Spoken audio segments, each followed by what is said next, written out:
దేశంలో అత్యంత నిజాయితీ పరులైన లీడర్ల లిస్టులో పవన్ కళ్యాణ్ ది మొదటి స్థానం. ఓ క్రెడిబిలిటీ సంస్థ జరిపిన సర్వేలో ఫస్ట్ ప్లేస్ లో నిలిచిన ఆంధ్రప్రదేశ్ డిప్యూటీ సీఎం. మొదటి స్థానంలో పవన్ కళ్యాణ్ ఉంటే దేశంలో రెండో స్థానంలో నిలిచిన ప్రధాని మోదీ. మోదీని మించిపోవడం అంటే సామాన్యమైన విషయం. అది టాప్ 3లో ఎస్ జయశంకర్ అండి. 4వ స్థానంలో ఉన్న వ్యక్తి యోగి ఆదిత్యనాథ్.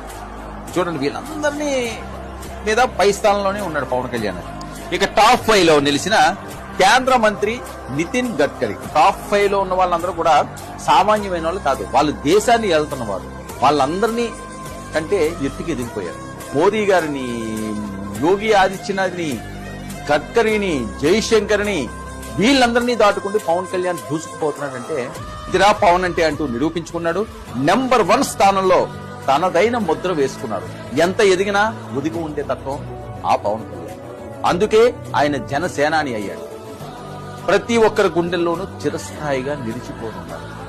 పదవులు కాదు ముఖ్యం, ప్రజా శ్రేయస్సే అనే గొంతుకతో ఎన్ని కష్టాలు ఎదురొడ్డినా ప్రజలకి నేనున్నానన్న భరోసా ఇచ్చే ఏకైక నాయకుడు పవన్ కళ్యాణ్. అందుకే ఆయనకి అరుదైన గౌరవం.